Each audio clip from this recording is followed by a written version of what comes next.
Look, I'm down for whatever. If Angel Reese becomes Rookie of the Year in the WNBA, I'll go, huh. If Caitlin Clark is the Rookie of the Year in the WNBA, I'll go, huh. But it is fun to sit back, relax, and enjoy the show of everybody fronting. Jaylen Brown, who is the Boston Celtics superstar, snubbed from the Olympic team and all that, not too happy about it. He was asked who he believes would win the Rookie of the Year award, and speaking to House of Highlights, he picked Angel Reese. Right now, I think Angel Reese. Well, let's examine. There were 3 players that were asked to weigh in on the Rookie of the Year. Luka Garza, who's going to be biased because, well, he went to Iowa, played at Iowa, played basketball for the Hawkeyes, praised Reese while picking Caitlin Clark, who is also a Hawkeye alum. Emmanuel quickly wasted no time choosing the former LSU star Reese. Meanwhile, Josh Ogugi took the easy route by choosing both. Now, I don't know who Josh Ogugi is. I'm sure he's very good. This is clearly on racial lines, and I get a kick out of it. I do. I get a kick out of these kind of things. Here's the deal. Reese, 13 points, 12 rebounds, 1.8 assists, 1.8 steals, 0 blocks, 31 minutes per game, 40% from the field, 76 from the free throw line. Clark, 17 points, 5.5 rebounds, 8.2 or 5.8 rebounds, 8.2 assists, 1.5 steals, more blocks than Reese in 35 minutes, shooting 40% from the field, 32% from three-point range, basically 90%. Struggled taking care of the ball, 5.6 turnovers per game. I don't know who's the Rookie of the Year, and frankly, I'm not sure I care. I get to a point sometimes, and I think you do too, where enough. It doesn't matter what anybody says. It's like polling Harris-Trump. It doesn't matter. The polls are interesting. The polls are fascinating. But let's be honest. The media is going to gaslight you and tell you that, well, Kamala Harris is a rock star and Trump is evil. In the ranking or in the debate about the Rookie of the Year in the WNBA, African Americans are going to say Angel Reese. White dudes are going to say Caitlin Clark. Me personally, I've watched them both. I don't think it's even close. Actually, I've said before, I think Caitlin Clark's going to be in the running for MVP. Screw Rookie of the Year. And right now in the betting market, Caitlin Clark is third. That's right, third. When I first started this campaign, not necessarily a campaign, this suggestion that she'll be in the most valuable player award list, she was ninth. Well, as I told you, she's going to continue to get better. The team's going to continue to get better. She won't win Rookie of the Year. That may set off, another summer of love where people burn down buildings and act like complete thugs and idiots. But she will continue to rise up in the rankings. No chance she could win the most valuable player. By all accounts, the most immature woman in the WNBA, A'ja Wilson, is, quote, the best player in the world. Now, I haven't seen the Russian women. I have not seen what's going on in Germany, nor have I seen French. The French seem to be really good, and I don't like anything about it. If you tell me a French woman is the best basketball player in the world, I'm going to implode, because right now the French are invading the NBA. Wembanyama and the first-round pick, Reese, and, of course, the great shooting 0 for 15, Sa. Man, if you tell me, you can tell me Angel Reese is the Rookie of the Year. You can tell me Caitlin Clark is the Rookie of the Year. You can tell me the most immature in the WNBA, woman in the WNBA, A'ja Wilson, is the player of the year. But don't tell me the damn French. But isn't it a little bit of a microcosm of the world that we're in? Isn't it really like gaslighting from both sides? Media can't really go all in on Caitlin Clark because the WNBA media, well, they're like every other media. They're afraid to be considered racist on one side. And, in the WNBA with the whole lesbian thing, female journalists, who knows what they want to do. I'm telling you, I've told you before and I'll tell you again, the WNBA is the only entity where you could have sex with your coworker, maybe even your coach, and wear it like a badge. Put you on the cover of a magazine. I just went through a training program which basically said, look, when you walk into a corporate building, don't say nothing to nobody. Hello? Keep your head down, particularly if you're a white male, because things can be misconstrued. I like your shoes. Oh, I'm sorry. Did I say something wrong? Oh, my God. At Radio 1, a company I previously worked at, they told you don't even start an email saying guys. Never say guys. It's got to be folks. There you go. So it is a microcosm. The gaslighting is going on all across our nation in terms of Kamala Harris and Donald Trump. They're trying to get you to believe things that we all know to be true. And it's the same thing here in the WNBA Rookie of the Year. Look, all you got to do is watch a game. Watch a game. Watch Angel Reese flop around, get her shot blocked, end up throwing the ball off the backboard 3 times to get her own rebound, and then go watch Caitlin Clark play. If you have any sense of basketball, it's not even close. But I get it. I think we all get it. I think we're all tired of it. I think we're all tired of the gaslighting. I think we're all tired of black versus white. I think we would all like to, in the words of the late, great Rodney King, can't we all just get along? Well, the answer is soon, I believe. It is. I believe it's soon. Now, I don't think any towns are going to need to be boarded up when Caitlin Clark wins the Rookie of the Year. She's like a minus 500 favorite, which means you got to bet $500 to win 100. I don't think any towns are going to be boarded up, but I don't know. I do think you better get your hammer and nails and your plywood ready if Donald Trump ends up winning this election. Last time they did, I'll never forget driving downtown Indy. Man, the plywood was out, the hammer and nails were going. Because people thought Trump was going to win the election. The next thing you knew, in the middle of the night, I don't know what happened, but it wasn't Trump. The plywood came down. The summer of love, baby, is no longer about any type of police brutality. The summer of love is now about a woman versus a woman in the WNBA and a woman versus a man in the presidential election. Good. It's an interesting deal. But again, hey, look, Dan, Caitlin Clark won. Rookie of the Year. Boy, I hope I make this putt. Hey, Dan, Angel Reese won. Rookie of the Year, the WNBA. Boy, I hope I make this putt, because if I don't, I'm going to lose about $100 in this golf game. You know what I'm saying? Who cares? ESPN is starting to get smart. See, ESPN is starting to understand something I have been telling the Dakich Nation for a long time. Their pregame, halftime, postgame shows in the NBA suck. Why do they suck? See, that's where I'm good. I tell you why. I'll tell you why they suck. First, the lighting in the studio sucks. It's terrible. Second, they've never had good teammates. Every person gives their own take, and then every person gives their own take, and then another person gives their own take. And it's a desk full of DEI hires. It's a desk full of little girls or old men or Stephen A. Smith, who is the worst teammate in sports. Look, Stephen A. Smith's going to yell and scream. So you're sitting at a desk with him. I've been on these desks. You can't really respond because he's yelling and screaming. Then Big Perk is sitting there, and he's not interesting. He's not Shaq. They just don't have a personality. Even the great Sage Steele one time said, Dakich, she can call me Dakich. The hot women of ESPN can call me Dakich.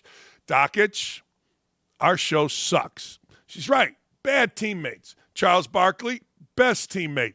Kenny Smith, great teammate. Shaq, not so much, but he gets dragged along by the other two. So here's the deal. ESPN is starting to redeem itself. They are. After deeming itself a borderline failing sports network, the company is showing interest in hiring Charles Barkley and the entire cast of Inside the NBA. Yeah, putting other networks like Amazon Prime Video, ESPN, and NBC on notice. The Chuckster could command $20 million plus from NBA's new trio of rights partners. Newcomer Prime, incumbent ABC, ESPN, former broadcast partner NBC, which held the rights during the Michael Jordan Golden Era, 90 to 2002. ESPN is already eyeing Barkley and the entire cast of Inside Indiana, say my sources. Ditto for Prime. Smart, should. Why wouldn't you? TNT announced long-term contract extensions for Barkley, O'Neal, Smith, and Johnson in October 2022. Would a litigious TNT let the other three out of their deals if they don't have out clauses like Barkley? Plus, a show like Inside the NBA is also greater than the sum of its parts. If you take the program from TNT, you likely lose many of the behind-the-scenes staffers in Atlanta who helped make it a success. Boy, is that last part true. I mean, in every area, in every single area, including our area, the show really is dominated by those behind. What you see me doing is a function of Nick and Nick. Nick and Nick are outstanding on our show. They're funny, they're smart, they're young, they're bright, they know what's topical. They give me a rundown, and I'm just like Ron Burgundy. They could put anything on there, and I probably would read it. You know what I mean? Because that's how much I trust them. They're really good. Our 5 o'clock calls, which I've been not on lately for a variety of reasons, one of which is beating my wife's ass yesterday in golf. Somebody could parse that, and I would go to jail, I assume. But they are so right. The people behind or behind the mic, whatever the hell you want to call it, fantastic. ESPN caught gold with Tirico and myself on air, but they really caught gold, and they knew it when they had my buddy Bart Fox as the producer and my other buddy Scott Johnson as the director. Then you had Ellison Williams or Molly McGrath, and you had the best broadcast team in ESPN history. And it was all in one. We were a team, a package. They knew it. They kept us together, even when other teams were splitting up. That's what happens. So this is absolutely right. Chuck can go get 20. Kenny, probably 10. Shaq would probably demand 20 because that's what Chuck's getting. I don't know what you pay Ernie. But I'll also say this. Congratulations to my friend Mike Tirico. I was texting with him last night. Tirico, who is over in Paris readying himself for the Olympics, was just pretty much named the face of NBC Sports NBA coverage. ESPN was too stupid and arrogant to keep Mike. I remember a last supper with Mike in Iowa City. Bart, Scott, Allison, me, Mike. Great dinner, great laughs. Mike said, yeah, ESPN doesn't want me. I'm headed somewhere else. Didn't know where it was, but good for him. So NBC got better, much better, getting Mike Tirico to be the face. ESPN might actually do the smart thing and not drag out these old, ridiculous, idiotic people. I'll tell you a story about Tirico. Stephen A. Smith was not yet to where he is now, but they were trying. So they said, hey, we're going to have Stephen A. join you in the booth for, I think it was Ohio State-Michigan game. And everybody on our crew, everybody's, no, please. So we all went to the captain, as we called him. Captain, you got to get this done. And the captain figured it out. Captain said, look, to our bosses, Stephen A. doesn't really play to this audience. Let's see where this goes and maybe revisit this next year. They listened to Tirico, and we were saved the embarrassment of having Stephen A. Smith on a very good broadcast show that he knew nothing. I love Mike Tirico. ESPN is getting smart. TNT is pissed because the NBA turned down their offer, their matching offer, so they will get litigious. I think that's the word. And it won't be against Shaq. It won't be against Kenny. It won't be certainly against Ernie. It won't. They won't do that. But boy, oh boy, are they right. In fact, when I talked to Charles Barkley about 2 months ago, he mentioned that. He goes, Dan, this is really hard because we have so many great people behind the scenes. You get to know everyone when you do a show like that. If you're smart, if you're not an arrogant prick, you get to know the camera people, the producer. You get to know even the person that does your makeup. You get to know them really well. You get to know the people that handle the scripts, the people that do the highlights, that edit the tape. You get to know everybody, unless you're Calvin Sampson at Indiana. He was shocked one day that I knew all the janitors' names. And I looked at him and I said, how don't you? Didn't go over well since I was just a director of operation, but what was he going to do?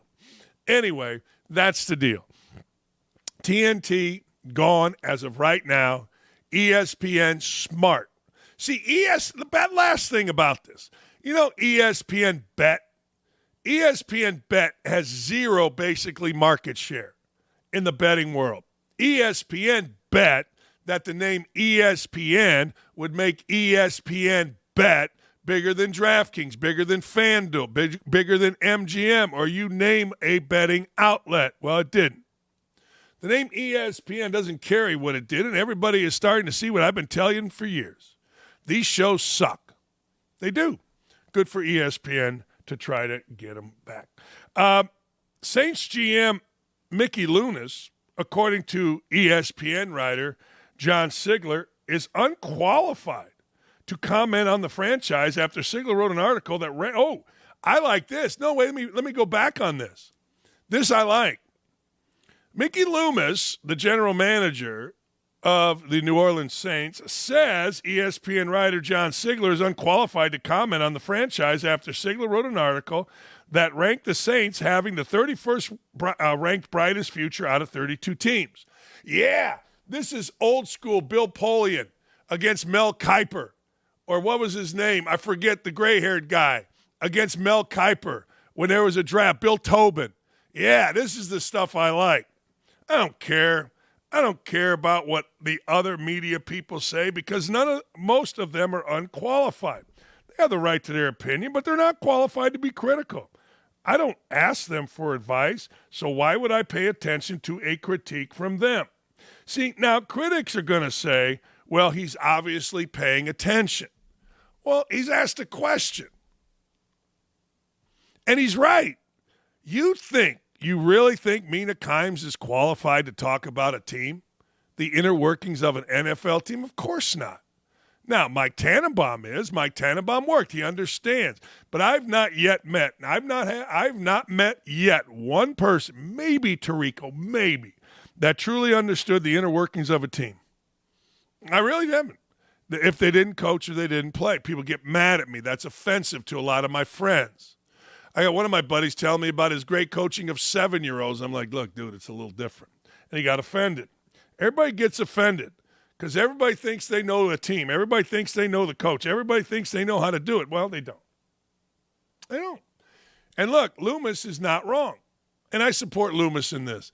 Look, let's be honest. People in media are gaslight. People in media have to make statements. I mean, we got another Feinbaum rant, I think, coming up here somewhere. I don't know, but he's ranting and raving and losing his mind. Why? Not because it's something he believes in. It's because Stephen A. Smith's making a lot of money ranting and raving. You know, Stephen A. Smith saw Kaepernick make all that money, so Stephen A. Smith went all cap, yo. I mean, that's just the way it is. And then you look at who's being hired, and you're like, really? I mean, they're supposed to know about the inner workings of a team? They don't. They can't, but you're not allowed to say it. I mean, because they walk into a locker room asking for either an autograph or a question doesn't mean they know jack shit. And Mickey Loomis is 1,010% right, and I will stand on business, as they say. I mean, I'm looking at these little girls, these young women that are talking about football.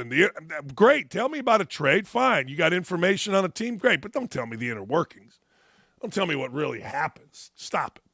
Unless you've been the vice president, unless you've been the general manager, unless you've been the coach or a player. That's just my opinion. 350 million people in this world, and that's my opinion. You don't like it? Stick it. Dan Lanning is the head coach at Oregon. And by the way, good for the Ducks. The Ducks came to Indianapolis for Media Day. We have a canal. We have a canal going right pretty much downtown. They floated a big-ass duck. A big-ass Oregon duck down the canal. Pretty clever. I ain't mad about it. Anyway, Dan Lanning took a swipe at Kirby Smart. Now, let's be honest. Swipe at whoever you want, but come on, Kirby Smart?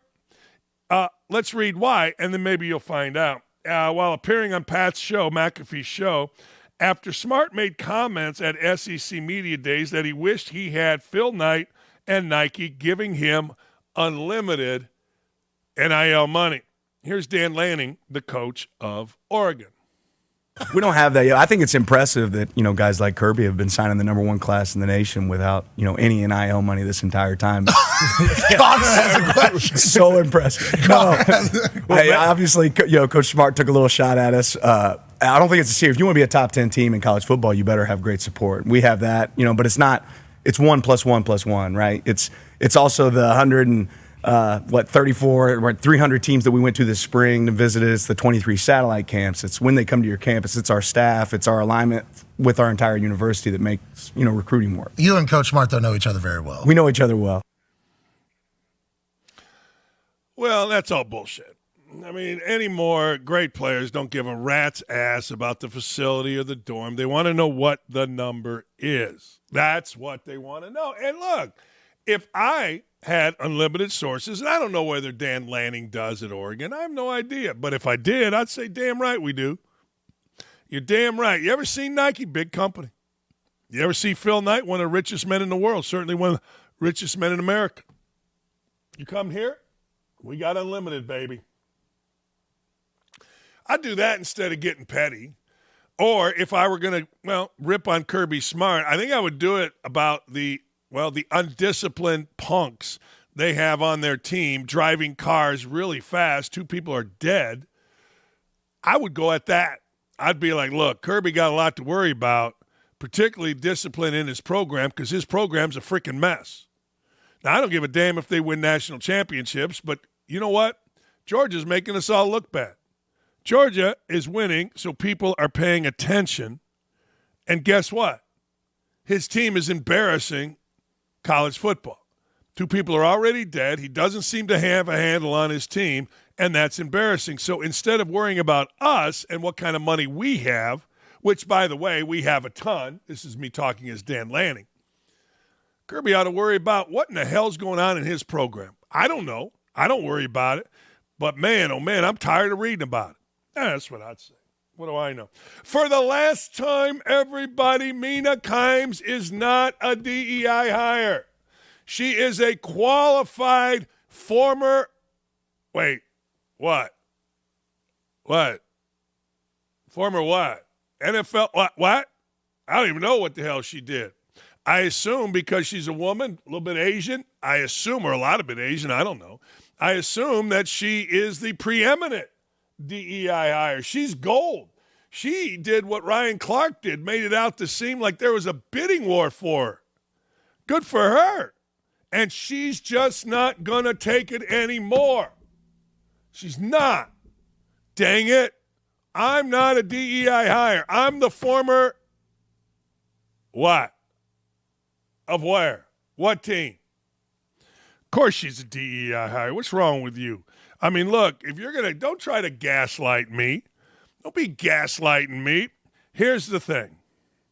Here's the thing about being called a DEI hire, since it's a day that ends with Y, LOL.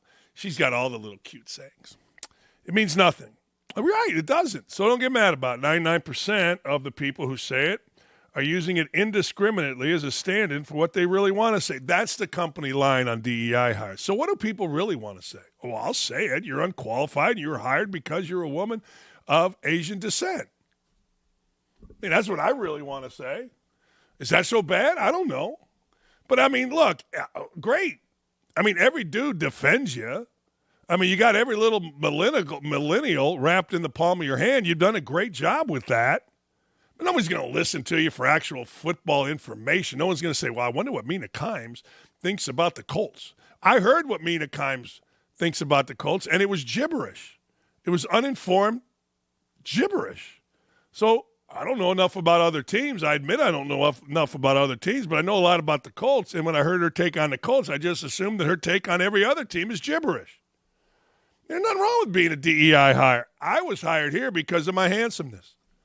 When OutKick was looking for somebody to match the handsomeness of Clay Travis, they went around, they cut it down to about 20 people, all of us different radio hosts, and then they measured the handsomeness. They hired Jonathan and Chad because of their beauty. They hired me because of my rugged good looks, my Marlboro man. Look it up, you younger guys. My Marlboro man ruggedness. They did. I'm sorry. What can I tell you? I am a DEI hire because I'm gorgeous. I'm great to look at. Who doesn't want to look at this for 2 hours? That's right. You know you do. Here, it means nothing. 90% of people who are saying it indiscriminately as a stand-in for what they really want to say, it's an empty, boring insult that's untethered from reality. Try harder. No, it's not. No, it's not untethered from reality. Of course it's not. It is reality. I mean, you could try to gaslight us and tell us you're some genius, right? I mean, I don't know. Die, Bart, die is what she put. I mean, she got all the little sayings. She got all the little cute little things, and that's great. That's wonderful. But the truth of the matter is she got in with Le Batard and that little crowd who complained vociferously about, oh, we're minorities, you hate us. And Mina Kimes broke free. Good for her. Nothing wrong with it. You know what I mean? No, I don't know. Here is her depth of analysis. Rewatching their wild card game got me thinking, would you rather have one elite wide receiver or two very good options? All right. Wow, is that it? Oh, man. Okay. All right. The old grand gesture when you're on the verge of emotionally checking out. It's working, unfortunately. Oh, okay. How does she know about emotionally checking out? Never played. She don't know. Making stuff up. She heard somebody else say it. It's fine. It's funny, actually. It really is. But, hey, look, if you don't think you're a DEI hire, good. But there's panels of women talking about the NFL, all of whom are DEI hires. I'm sorry, but you are. Yeah. Get mad, glad, angry, or sad. Call it whatever you want, but that's the easiest thing in the world. I got to do it, not necessarily how they look. Listen to what they say. It's gibberish. At least it was about the Colts. Hey, would you rather have one elite wide receiver or two really good ones? Care. All right. It's just funny to me. Everybody wanted DEI, wanted. And then the people that are don't admit that they are. If you wanted it so bad, if it had to happen, if diversity is our strength, then celebrate your DEI hiredom. Right? No? There is no chance, zero shot, Gary, Aaron, no shot that Steve Kerr and Steph Curry are going to vote for Kamala Harris. You ain't voting for Kamala today, tomorrow, or the next day and her potential 70 to 80% tax increase. There is no way. Look, you can stand up there and you can tell us she's a great candidate and I support her. It shows one of two things. You're either a liar or you're uninformed. Because she is a horrible candidate. The worst. She got a smile. She got a laugh. She's probably going to win, actually. But the truth of the matter is there is zero shot these two are voting for her. That's number one. Number two, why do they feel the need? Why do they feel the need? They're representing USA Basketball. They're representing USA Basketball, and you got to tell us who you're voting for? How about, hey, look, there's plenty of time for that. Right now, we're over here to win a gold medal. We're representing our country, and we can't wait. But you can't do it. You can't do it. Kerr and Curry, they have to. Imagine if Curry said, I'm voting for Trump. Imagine. Could you imagine? Oh, my God. Every single NBA player would be up in arms publicly, privately. Amen, me too. That's the way this goes. Oh, my God, that's the way it goes. You can't say it out loud. I'll say it out loud. I ain't voting for that idiot Kamala Harris. She has done absolutely nothing to show me any kind of competency at all. Hell, she backed the idiotic Afghanistan thing, and now they're trying to tell us, gaslight us, that she wasn't the border czar. But somehow, some way, she's a great candidate. Look, they're both voting for Trump. I guarantee you LeBron James is sometime soon going to come out and talk about it. Sometime soon going to talk about it and say, Kamala's my girl. He'll be dumb enough to say she's African-American, but she's not. But the truth of the matter is simply this. They ain't voting for her. Now, they can't come out and say it. They should. They're gutless. They should probably shut up and dribble in this one. They probably should. Former President Trump joined Fox and Friends going hard against Kamala Harris and her hard left super liberal policies, saying he's going against real garbage. He is. Look at the streets. Real garbage in this election. Here's Steph Curry talking about Kamala and the election. Look at this guy. Very interesting time for our country, for sure, and the fact that President Biden gave that endorsement and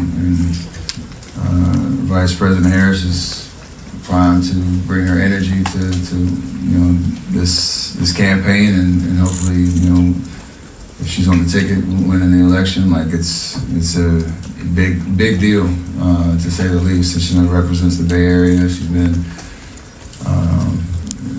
a big supporter of us, and so I want to give that energy right back to her. And just excited knowing, obviously, we're representing our country here, and this is a very monumental next couple months for our country and the direction that we're headed. So hopefully this is a great way to do our part to continue unifying the country with how we sports brings a lot of people together, and for her in this moment, knowing what's ahead, like it's all about positive energy and optimism, knowing how divided our country is right now. So just excited for the journey ahead for her. Yeah, I'm not going to lie. I really couldn't hear that, so I'm going to move it along. But he ain't voting for him. Kevin Durant doing Kevin Durant stuff.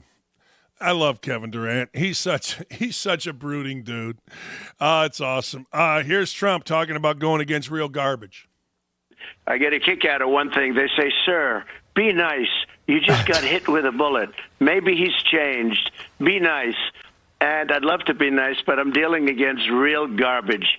When you hear that, they've weaponized the justice system against me. They've indicted me 4 times. They've pushed other lawsuits onto me. It's never happened in this country. This is like a third world country, what they've done, a banana republic. Every single court case that I have is pushed on by them. They've taken the Justice Department, used local DAs, and used local attorney generals. Every single case I have, and I just won the big one in Florida, that Biden didn't win. What happened to Biden is they called him incompetent. He can run for president, but he's incompetent to represent himself in court. But just so you know, they push all these cases on me. They're the ones that started. And then they say, I'm a prosecutor. He's a criminal. They're the ones. Every case is started by them. Yeah. But you're swimming upstream. You're swimming upstream. I hate to say it. I mean, I want Trump to win, and the polls say he's gonna, but I don't buy any of it. I mean, it is not who votes, it's who counts the votes. And as the media continues to gaslight us, the beauty of the media is they've won. They have gotten over the fact that there has to be any integrity. They have. Think about it. There's no longer integrity. Even community notes, even liberals are saying to CBS News, Donald Trump did not support something in Minnesota that was so ridiculous, you just don't want to talk about it. It's ridiculous. The thing you're getting into now is everything that has happened bad under this administration was not Kamala's fault. But think about this. Before now, they never admitted anything was bad, the media. Now, all of a sudden, Afghanistan, bad, but not Kamala. Well, of course she is. She's right there on tape. Border, awful, but not Kamala. If the border was so great, Kamala Harris would be standing up right now saying, I am the border czar. Look how great we're doing. But she doesn't because the border sucks. Now, I just want you to think about that. The border sucks, so they're distancing themselves. These are the people that made the border suck. If the border was good, she would be claiming czar status.